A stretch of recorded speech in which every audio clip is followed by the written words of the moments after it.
মান আদরাকা আবওয়াহি ইনদাল কিবারি আহাদুহুমা আও কিলাহুমা ফালাম ইয়াদখুলুল জান্নাহ। রাসূল করিম সাল্লাল্লাহু আলাইহি ওয়াসাল্লাম বলছেন, যে ব্যক্তি তার পিতা মাতার মধ্যে দুইজনকে অথবা দুইজনের মধ্যে একজনকে বার্ধক্য অবস্থায় পেল কিন্তু জান্নাতে প্রবেশ করতে পারলো না, ওই ব্যক্তি ধ্বংস হোক। বলেন নাউজুবিল্লাহ। ওই ব্যক্তি কি হোক? ধ্বংস হোক। সুতরাং পিতামাতা যাদের বার্ধক্য অবস্থায় আছে অবশ্যই তাদেরকে কি করতে হবে?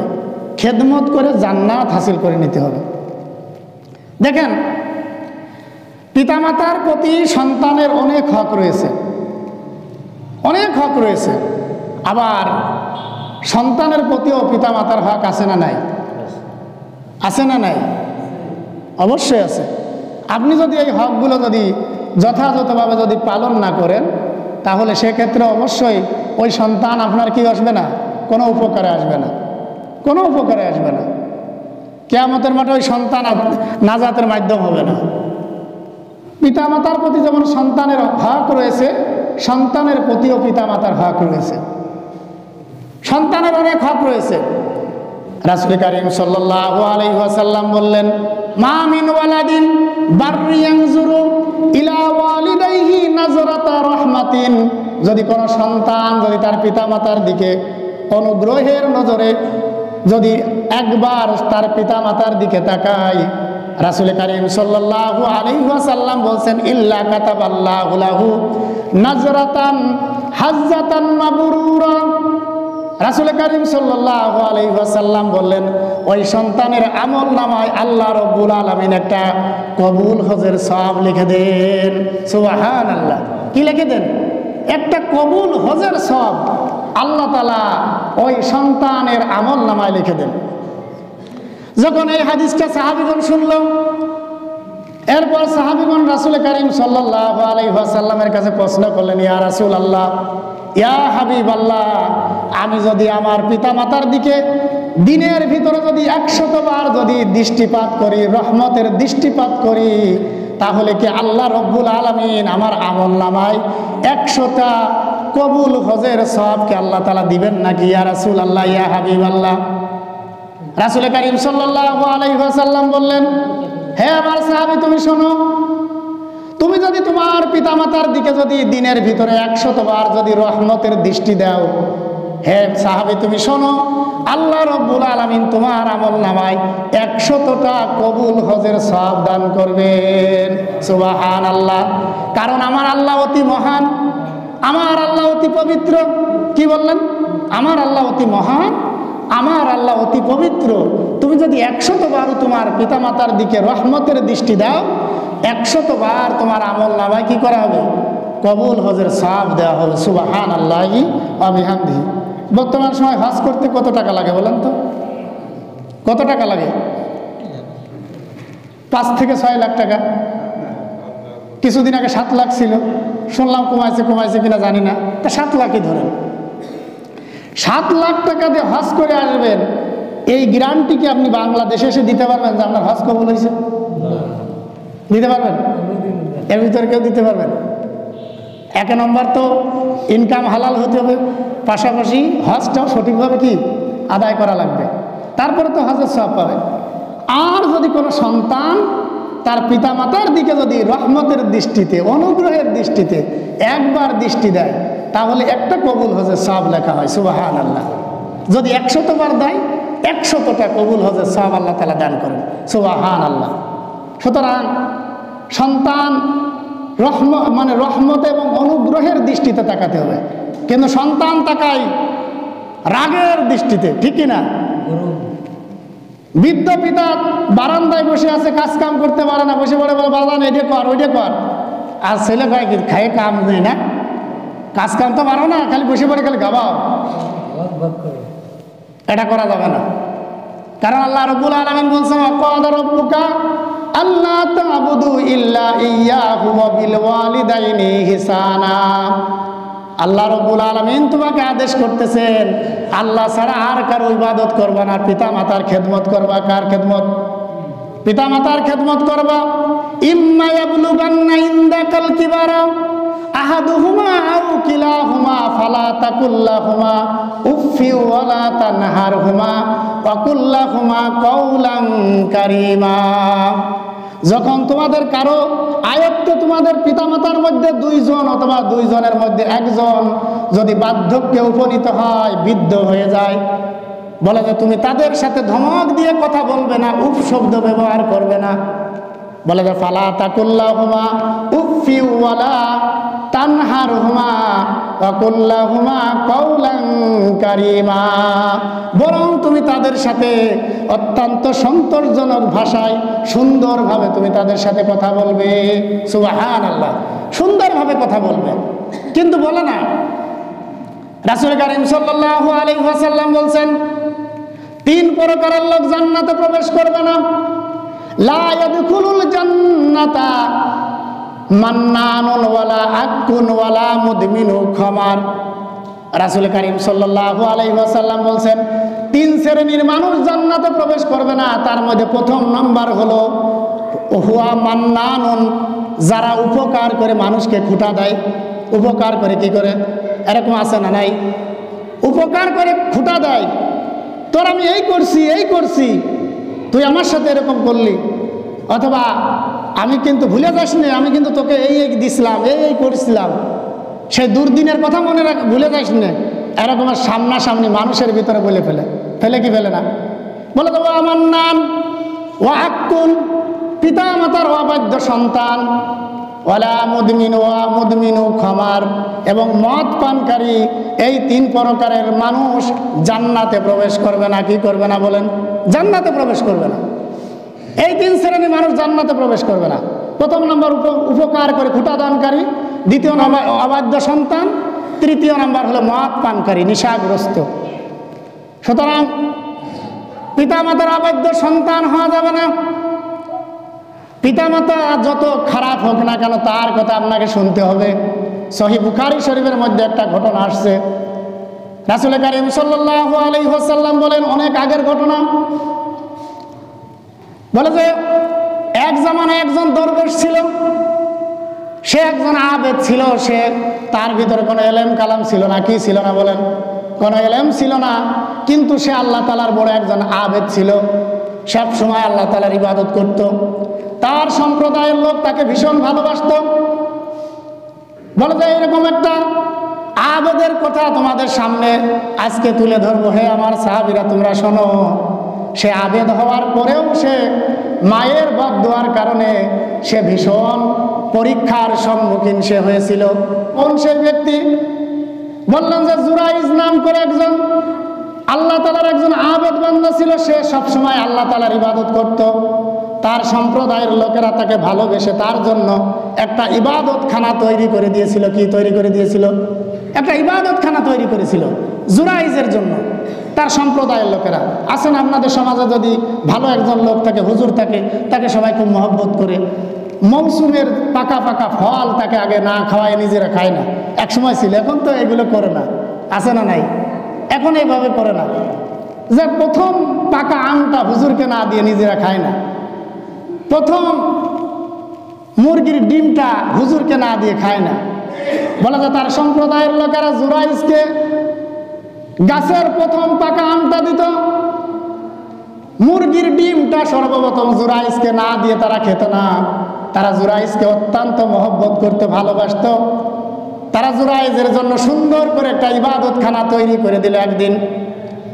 কিন্তু জুরাইজ সবসময় আল্লাহ তাআলার ইবাদত করত। তার মা একদিন জুরাইজের কাছে আসছে। তার মা এসে ডাকতেছে, জুরাইজ, তোমার সাথে আমার কিছু কথা ছিল। জুরাইজ তার মায়ের কথা শুনলো, কিন্তু জুরাইজ ওই সময় আল্লাহ তাআলার ইবাদতে ছিল। কিসে ছিল? আল্লাহ তাআলার ইবাদতে ছিল। তার তো এলেম নাই, সে এটাকে কম্পেয়ার করতে পারেনি। কার কথা আগে শুনবো, কার কথা পরে শুনবো, এটা কম্পেয়ার করতে পারে নাই। জুরাইজ মনে মনে চিন্তা করছে, আল্লাহ তাআলার ইবাদতের আগে তো মায়ের কথা না, আমি আল্লাহ তাআলার ইবাদত করি। কি করি বলেন? আল্লাহ তাআলার ইবাদত করতে লাগলো জুরাইজ। প্রথম দিন তার মা ফিরে চলে গেল। দ্বিতীয় দিন আবার আসলো, আবার এসে ডাক দিল, হে জুরাইজ, তোমার মা তোমার সাথে দেখা করার জন্য এসেছে। হে জুরাইজ, একবার তুমি বের হও, তোমার সাথে দেখা করে আমি চলে যাব। জুরাইজ দ্বিতীয় দিনও তার সাথে দেখা করলো না। তৃতীয় দিন আবার জুরাইজের মা আসলো তার কাছে। জুরাইজ আবার তৃতীয় দিন সেম ইবাদতের মধ্যে মশগুল ছিল, আল্লাহ তাআলার বন্দেগীর মধ্যে ছিল। জুরাইজকে ডাকলো, হে জুরাইজ তুমি আসো আমার সাথে একবার দেখা করো। তার মা অনেক পাহাড়ি পথ অতিক্রম করে জুরাইজের কাছে আসছে, কিন্তু জুরাইজ মনে মনে ভাবলো আগে তো আল্লাহর ইবাদত, তারপরে না মায়ের সাথে দেখা। জুরাইজ যখন তার মায়ের সাথে দেখা করলো না, জুরাইজের মা বলল, হে জুরাইজ তুই মায়ের চেহারা দেখলি না? তুই বেশ্যার চেহারা দেখিস? কার চেহারা দেখিস বলেন? হে জুরাইজ তুই তোর মায়ের চেহারা দেখলি না, তুই বেশ্যার চেহারা দেখিস। এই কথা বলে জুরাইজের মা চলে গেছে। কিন্তু দেখেন দুনিয়াতে মা যদি হাসতে হাসতে কোনো সন্তানের জন্য দোয়া করে, দোয়া কবুল হয়, আবার হাসতে হাসতে বদ দোয়া করলেও বদ দোয়া কবুল হয়ে যায়। আপনার কাছে মনে হয় যেন দোয়া কবুল হচ্ছে না? না, দোয়া কবুল হচ্ছে, হয়তোবা দেরিতে অথবা আগে অথবা পরে, এক সময় না এক সময় দোয়া কবুল হবে। এখন জুরাইজ একদিন বসে আছে, ইবাদত করতেছে, হঠাৎ করে তার ইবাদত খানার উপর ঢিল মারতেছে মানুষ, পাথর মারতেছে, এই শয়তান বের হ, তোরে তো এতদিন জানতাম তুই একজন আল্লাহর ওলি, কিন্তু তুই তো এত বড় শয়তান, আগে তো জানতাম না। এরকম আছে না নাই? যদি খারাপ একটু শোনে হুজুরের ব্যাপারে অনেক খারাপ মন্তব্য করে না, ইবাদত খানার উপর ঢিল ছুঁড়ে ছুঁড়ে মারতেছে। জুরাইজ বের হয়ে আছে, তোমরা কি আমার সেই সম্প্রদায়ের লোক যারা তোমরা আমার জন্য ইবাদত খানা তৈরি করে দিয়েছিলে? তোমরা কি আমার সেই সম্প্রদায়ের লোক যারা তোমাদের মৌসুমের ফলগুলো আমাকে খাওয়াতে? বলে যে হ্যাঁ আমরা সেই সম্প্রদায়ের লোক, কিন্তু তোমার মতো ভণ্ডকে আর আমরা বিশ্বাস করি না। বলে যে কি, কেন বিশ্বাস করো না? কি হয়েছে বলো? দেখে যাক, সদ্য ভূমিষ্ঠ একটা মাসুম বাচ্চাকে কোলে করে একজন মহিলা দাঁড়িয়ে আছে। বলে যে এই সন্তানটা কার? জুরাইজ বলে আমি তো জানি না। বলে যে এই মহিলা বলতেছে এই সন্তান নাকি তোমার, তুমি নাকি তার সাথে জিনা করেছো, কি করেছো? ওই মহিলা ছিল ওই জামানার ওই সময়ের বেশ্যা মহিলা। ওই মহিলা বলতেছে তার সম্প্রদায়ের লোকেরা যখন চাপ দিয়েছে, এই সন্তান তুমি কোথায় পাইছো, তুমি কোথায় পাইছো? বলে যে এই সন্তানের বাপকে। ওই মহিলা বলে ওই ইবাদতখানায় জুরাইজ নাম করে একজন আবেদ ব্যক্তি রয়েছে, তার সন্তান। এই কথা বলছে। ওই যে মায়ের দোয়া, মা বদ দোয়া করছে, এই কথা যখন বলছে, জুরাইজ বলতেছে সম্প্রদায়ের লোকেদের যে দেখো আমি এই মহিলাকে আমি চিনি না, এর সাথে আমার কোনোদিন দেখাও হয় নাই। এখন বলতেছে ইয়ার কি মারো মিয়া, ভণ্ডামি করো। জুরাইজকে বেধড়ক পিটাইছে, বেধড়ক পিটাইছে। পেটানোর পরে তার জুরাইজ বলতেছে ঠিক আছে তোমরা মারছো, আমি তাতে কষ্ট পাই নাই, কিন্তু আমার একটা কথা তোমরা শোনো। সম্প্রদায়ের লোকেরা বলতে কি কথা বলবো, তোমার কোনো কথা শোনা হবে না। জুরাইজ বলতেছে আমি যদি তোমাদের এই মুহূর্তে প্রুফ করে দিই এই সন্তান আমার না, তোমরা বিশ্বাস করবা? বলে যে হ্যাঁ বিশ্বাস করবো, তুমি প্রুফ করে দেখাও। জুরাইজ ওই সন্তানকে বলতেছে সন্তান তুমি কথা বলো। ওই সন্তান বলতেছে এই জুরাইজ এই আল্লাহর এই মাহবুব বান্দা আমার পিতা না, আমার পিতা হলো ওই মাঠের মধ্যে একটা রাখাল ছেলে রয়েছে যে আমার মায়ের সাথে জিনা করেছে, ওই রাখাল হলো আমার পিতা। কে বলেন? আমার পিতা। সম্প্রদায়ের লোকেরা লজ্জিত হলো, সম্প্রদায়ের লোকেরা জুরাইজের কাছে ক্ষমা চাইলো, জুরাইজ ভুল হয়ে গেছে, তুমি ক্ষমা করে দাও, আমরা তোমাকে বুঝতে পারি নাই। কিন্তু জুরাইজ যে সাময়িকভাবে হেনস্থার সম্মুখীন হলো, মান অপমানের সম্মুখীন হলো, শুধুমাত্র মায়ের সাথে দেখা না করার কারণে। কি না করার কারণে বলেন? দেখা না করার কারণে। যে তার মায়ের চেহারার থেকে মুখ ফিরিয়ে নিল সেজন্য কুফরি করলো, এটা আমার কথা না। বুখারী শরীফ 6311 নম্বর হাদিস, লা তারগাবু আন আবাইকুম, তুমি তোমার পিতা মাতার উপর থেকে তোমার চেহারাকে সরায়ও না, চেহারাকে উঠাই নিও না। কারণ যে তার পিতামাতার থেকে বলে যে তার পিতামাতার উপর থেকে তার চেহারাকে ফিরিয়ে নিল, তার চেহারাটাকে ফিরিয়ে নিল, ফাকাদ কাফারা, সে কুফরি করলো। কি করলো বলেন? সে কুফরি করলো। সুতরাং তুমি তোমার পিতামাতার দিকে নেক নজরে তাকাবে। কি নজরে তাকাবে? নেক নজরে তাকাবে। তোমার পিতামাতার থেকে তুমি কি করবে না? চেহারাকে সরাবে না। মিসকাত শরীফের মধ্যে হাদিসটা এসেছে, প্রত্যেকটা সন্তানের তার উচিত তার পিতা মাতার কবর জিয়ারত করা। কি জিয়ারত করা বলেন? কবর জিয়ারত করার কথা রাসূল বলছেন। রাসূল বলছেন, বলে যে মান যারা কবরা আও আহাদিহিমা ফি কুল্লি জুমাতিন গুফিরা লাহু ওয়া কুতিবা বাররা। রাসূল কারীম সাল্লাল্লাহু আলাইহি ওয়াসাল্লাম বলছেন, যে সন্তান তার পিতামাতা অথবা পিতামাতার মধ্যে একজনের কবর প্রতি জুম্মার দিনে জিয়ারত করবে, আল্লাহ রব্বুল আলামিন ওই সন্তানকে ক্ষমা করে দিবেন। সুবহানাল্লাহ। শুধু সন্তানকে ক্ষমাই করবেন না, ওয়া কুতিবা বাররা, আল্লাহ তাআলা তার নামখানা, আল্লাহ তাআলার নেককার বান্দাদের মধ্যে তার নামখানা লিখে দিবেন। সুবহানাল্লাহি ওয়া বিহামদিহি। আমরা তো কবর জিয়ারত তো থাক করে আমরা 5 ওয়াক্ত নামাজ পড়ে কোনো সময় পিতামাতার জন্য দোয়া করি না, ঠিক কিনা বলেন? আল্লাহ রাব্বুল আলামিন সূরাতুল ইব্রাহিমের 41 নম্বর আয়াতে কারিমার মধ্যে সন্তানদের দায়িত্ব কর্তব্যের কথা উল্লেখ করছেন। রব্বানা গফিরলি ওয়া লিওয়ালিদাইয়া ওয়া লিল মুমিনিনা ইয়াওমা ইয়াকুমুল হিসাব। ইয়া রাব্বুল আলামিন, আল্লাহ রাব্বুল আলামিন সন্তানদেরকে শিখাই দিচ্ছেন, এই সন্তান তোমরা এইভাবে পিতামাতার জন্য দোয়া করবে। ইয়া রাব্বুল আলামিন, যেদিন কিয়ামতের মাঠে কঠিন হিসাব নেবেন, সেদিন আমাকে এবং আমার পিতামাতাকে এবং সকল মুমিনদেরকে আপনি ক্ষমা করে দিবেন। সুবহানাল্লাহ। সকল মুমিনদেরকে কি করবেন? ক্ষমা করে দিবেন। সুতরাং সন্তানের দায়িত্ব হলো পিতামাতার যারা মারা গেছে তাদের কবর জিয়ারত করা সপ্তাহে প্রত্যেক জুম্মার দিনে।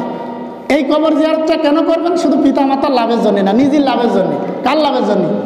নিজের লাভের জন্য। যদি পিতামাতার কবর প্রত্যেক জুম্মার দিনে জিয়ারত করেন, আল্লাহ আপনাকে ক্ষমা করে দিবে। আল্লাহ আপনার নামখানা নেককার ব্যক্তিদের তালিকার মধ্যে লিপিবদ্ধ করে দিবেন। সুবহানাল্লাহ। আর বনু সালামা গোত্রের এক ব্যক্তি এসে রাসূলকে জিজ্ঞাসা করলেন, ইয়া রাসূলুল্লাহ, পিতামাতা মারা যাওয়ার পরে আমার কোনো দায়িত্ব কর্তব্য আছে নাকি? রাসূল বললেন, হ্যাঁ, পিতামাতা মারা যাওয়ার পরে তোমার অবশ্যই দায়িত্ব আছে। বলে যে কি দায়িত্ব ইয়া রাসূলুল্লাহ? আমি তো আমার পিতামাতাকে পাই নাই, বার্ধক্য অবস্থায় পাই না, এখন মারা গেছে, মারা যাওয়ার পরে কি আমার কোনো দায়িত্ব কর্তব্য আছে নাকি? বলে যে হ্যাঁ আছে। তোমার পিতামাতা মারা যাওয়ার পরে তোমার প্রথম নম্বর কাজ, তুমি তাদের জন্য জান্নাতে প্রবেশের দোয়া করবে। সুবহানাল্লাহ। দ্বিতীয় নম্বরে তাদের ক্ষমা প্রার্থনার দোয়া করবে। তৃতীয় নম্বরে তুমি তাদের কবর জিয়ারত করবে। চতুর্থ নম্বরে পিতামাতা বেঁচে নেই তাই কি হয়েছে, পিতামাতার বান্ধবী, বন্ধু, আত্মীয় স্বজনদের সাথে সুসম্পর্ক বজায় রাখবে। পঞ্চম নম্বরে হলো পিতামাতার শুধু বন্ধু বান্ধব না, পিতামাতাদের জন্য মাঝে মাঝে সাদকা করবে। সুবহানাল্লাহ। এইগুলো